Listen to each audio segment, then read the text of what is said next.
Hi friends, అందరికీ good morning అండి. ఎలా ఉన్నారు ఫ్రెండ్స్? బాగున్నారండి? నేను కూడా బాగున్నాను ఫ్రెండ్స్. ఈరోజు వంకాయ బంగాళదుంప కర్రీ చేస్తున్నానండి. ఆల్రెడీ బంగాళదుంపని ఇలా కట్ చేసేసుకున్నానండి, తొక్క తీసేసుకొని. వంకాయ ముక్కను కూడా కట్ చేసుకుని పసుపు నీళ్ళు వేసుకున్నానండి. తర్వాత కర్రీ ప్రిపరేషన్ చూద్దామండి. ఒక ఉల్లిపాయ, ఒక 2 పచ్చిమిరకాయలు, కొంచెం కరివేపాకు. ఇవన్నీ బాండి పెట్టి ఆయిల్ వేసాను. ముందు దీంట్లో కొంచెం జీలకర్ర వేసుకుందామండి.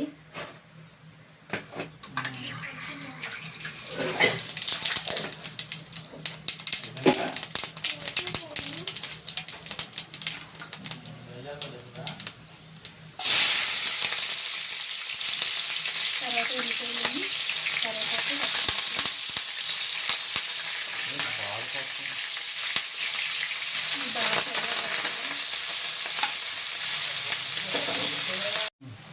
ఓకే అండి. ఉల్లిపాయ మగ్గిపోయింది కదండి. ఇప్పుడు దీంట్లో మనం కట్ చేసుకున్న వంకాయ ముక్కలు వేసేద్దాం ఫ్రెండ్స్.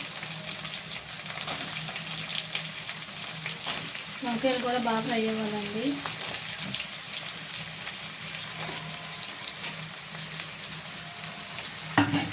నెక్స్ట్ బంగాళదుంప ముక్కలు కూడా వేసుకున్నామండి.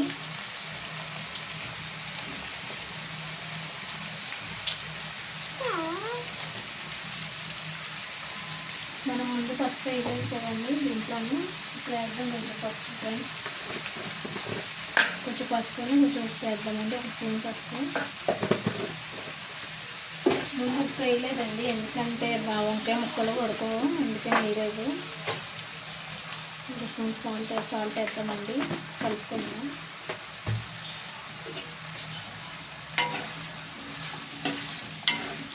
బాగా మగ్గేదాకా మనం సింగిల్లో పెట్టుకొని ఉడికించుకున్నామండి.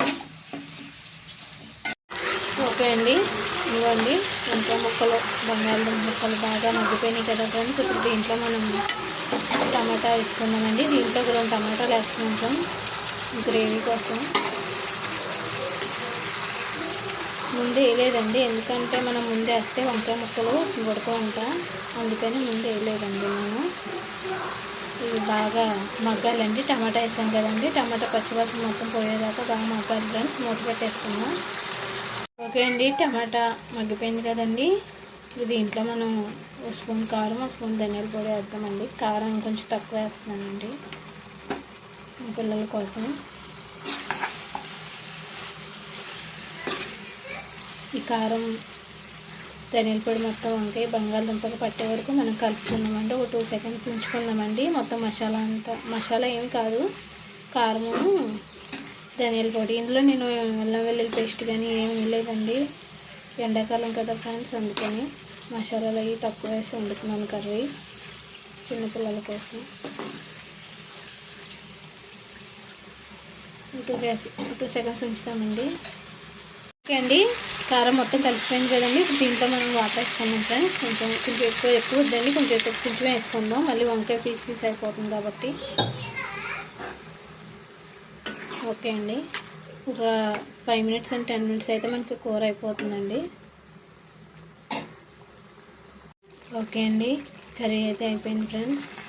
ఇంకోండి, ఇంక ఇలా చాలండి, దింపేసుకోవచ్చు. మళ్ళీ రైస్లో కలుపుకోవడానికి ఉండదు కాబట్టి. ఇంకోండి ఫ్రెండ్స్, బంగాళదుంప వంకాయ అయితే బాగా ఉడికిపోయిందండి.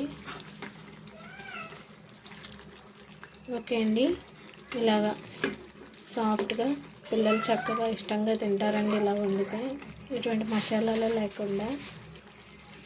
ఓకే ఫ్రెండ్స్, కర్రీ అయితే ఎలా ఉందో కామెంట్ చేయండి, లైక్ చేయండి, సబ్స్క్రైబ్ చేయండి. Bye friends.